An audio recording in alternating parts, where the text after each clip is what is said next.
Good morning. Hi, everybody, and welcome back to another episode of English with Gemma, where we turn English practice into progress.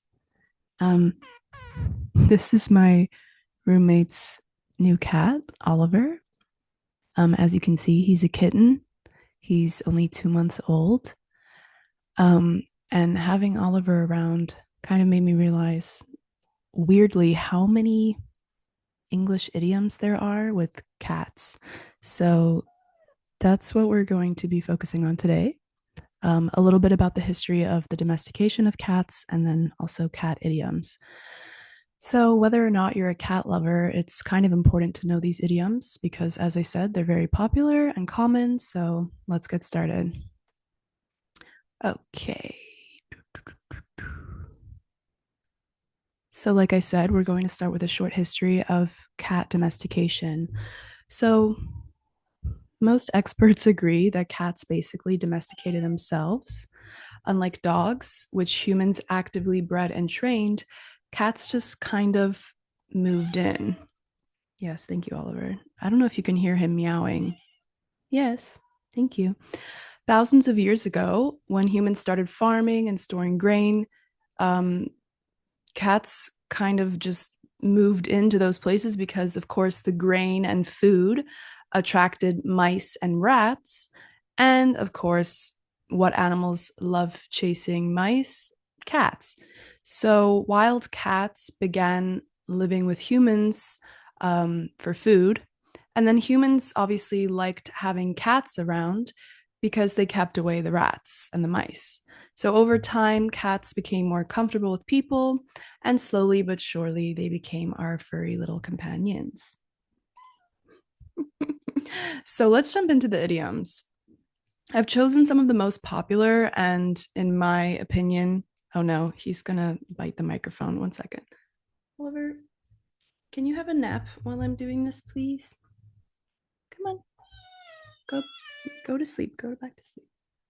Thank you. Okay, he's gonna have a nap behind me because if not, he's definitely going to destroy the microphone. He loves to just chew on anything that he can find, but he's actually very well behaved.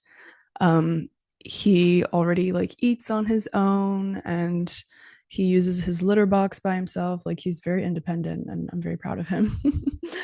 And he's like my roommate because my roommate has a cat already and she sleeps in her room with her. So Oliver is sharing my room with me. So we've been sleeping in bed together. And he's my new roommate. So the first idiom is common, but I think a bit old because like I think people like my grandma and like the older generation would use this type of idiom, but the idiom is the cat's pajamas. Basically, this idiom means something is excellent, fashionable, or the best of the best. So we can even say that people think that they're the cat's pajamas, like they're the best, they're better than everybody. So another example would be, have you seen Jess's new phone? It's the cat's pajamas. Like, it's the best. This phrase, I'm going to tell you a bit about the origin. This phrase became popular in the 1920s during the jazz age in the US when people were coming up with lots of fun and silly ways to say cool and stylish. So the cat's pajamas was one of those phrases. I don't know if you've heard the other idiom that's like the bee's knees. This means that something's really cool as well. So, yeah, it's kind of random. Like, it doesn't really mean anything, but in this case, it means like cool or the best. The next idiom, it's a question. It's always a question. And the question is, cat got your tongue? Question mark. So obviously the right way to say this would be, does a cat have your tongue? But we don't say it like that. We just say cat got your tongue. So we use this when someone is suddenly very quiet or speechless, like they just can't think of anything to say, especially when we expect them to talk. So maybe I tell you something and it surprises you a lot and you don't have a response. I could ask you, cat got your tongue? It's like, why aren't you saying something? So there are a few theories of where this came from. It may have come from ancient punishments, but that's not confirmed. Another idea is that it's a fun, playful way of asking why someone isn't speaking. It's almost like the idea that a cat stole your ability to talk by grabbing your tongue. It's a weird image, but idioms often don't really make any logical sense. Idiom number three is look what the cat dragged in. Look what the cat dragged in. So to drag is like to pull or bring something. And often cats bring you little presents because cats, of course, are natural predators. They hunt and they kill things like birds, mice. In Bermuda, lizards. We have a lot of lizards, and cats love hunting lizards. So they often bring these dead things into your house. They drag them into your house.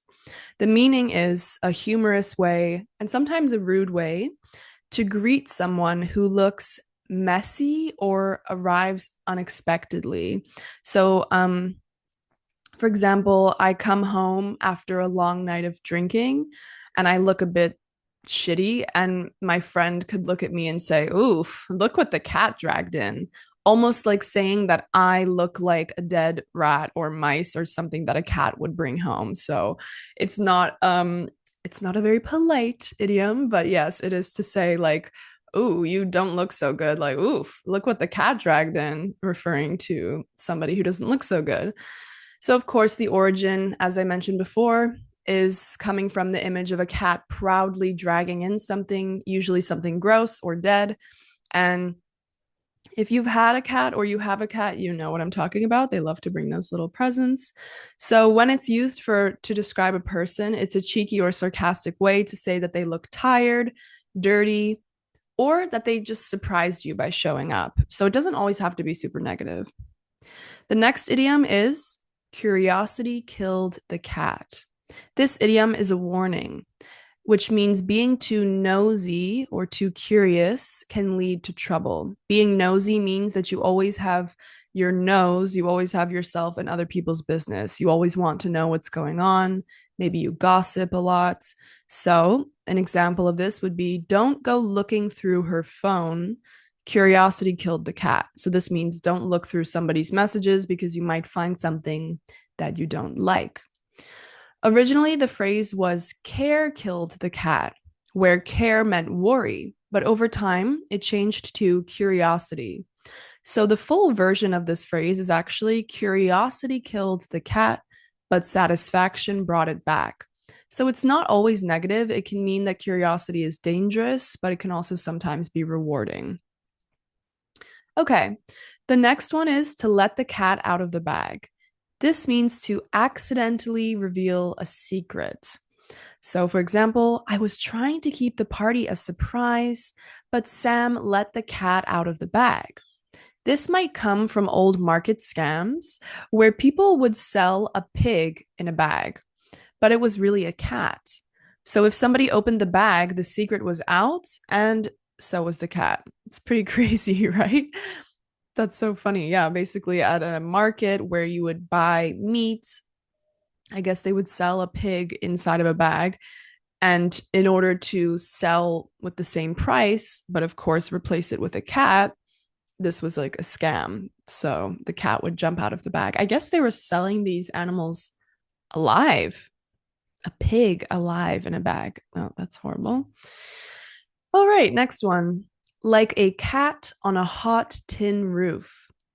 Like a cat on a hot tin roof. So, tin is a metal.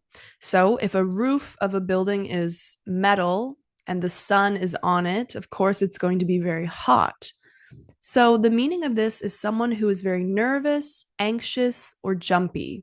Example, before her job interview, she was like a cat on a hot tin roof. So, the origin of this comes from the image of a cat trying to balance or walk on something, a surface that is very hot, but moving quickly and carefully and clearly uncomfortable.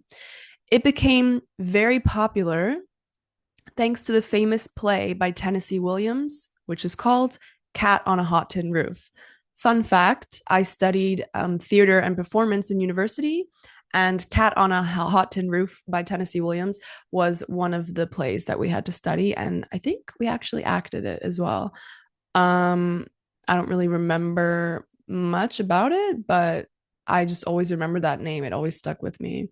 If you see me moving my hand behind my back, it's because I'm playing with Oliver because he's biting my fingers right now. So, um, yes, if you see me doing weird things with my hand, it's because I'm entertaining the cat. Okay, next idiom is there's not. What do you want? Sorry, I'm just moving all over because I think he wants to be the center of attention. You have something to say? Tell everybody. Tell them. Go on. Sure. Do you want to climb? Sometimes he likes to climb my shoulder. Yeah, he's a shoulder cat. He loves to like sit right here in the crook of my neck. Okay, you need to stop meowing. Stop meowing because I'm trying to record a podcast. Okay, the last idiom. Thankfully, it's the last one because Oliver is getting very impatient with me. Not enough room to swing a cat. This idiom describes a space that's very small or cramped. So, for example, the kitchen is tiny. There's not enough room to swing a cat. Don't worry, no cats were harmed in the making of this idiom. It comes from the old British Navy, where the cat of nine tails, a whip, was used in punishment. So, a whip is something that you hit other people with. Well, you don't do it habitually, but in the past, and it was used as a punishment. So when there wasn't enough room below deck of the ships, they couldn't swing this kind of whip. So that might be where the idiom came from. Okay, so that is all for today. Basically, I'm going to do a little recap now of all the idioms and just give you the quick explanation. So, number one was the cat's pajamas, which means something excellent or stylish. Number two was cat got your tongue, which means why are you being so quiet or why are you not speaking? Number three was look what the cat dragged in, which is a way to tease someone who looks messy or surprised you by walking into a room. Number four is curiosity killed the cat, which means being too curious can be dangerous because you can find information that you didn't necessarily want to know. Number five is let the cat out of the bag. This means to reveal a secret by accident. Number six is like a cat on a hot tin roof, which means to act nervous or uncomfortable. And number seven, finally, is not enough room to swing a cat, which is a way to describe a very small space. So there you have it. Those were some idioms that are inspired by cats.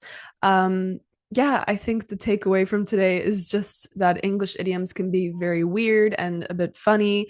But something I realized, I was talking with a couple of my students about my idea for this podcast, and I asked them, are there a lot of idioms in their language with cats? And a lot of them said yes. And they even had the same idiom. One of my students who's from Italy was telling me that, yeah, there's a lot of cat related idioms. So, my final question to you guys is do you have any cat related idioms in your language? And if so, share them in the comments below. And feel free to let me know if you have any of the exact same idioms in your language. All right, guys, thank you so much for watching, and I will see you in the next episode. Bye.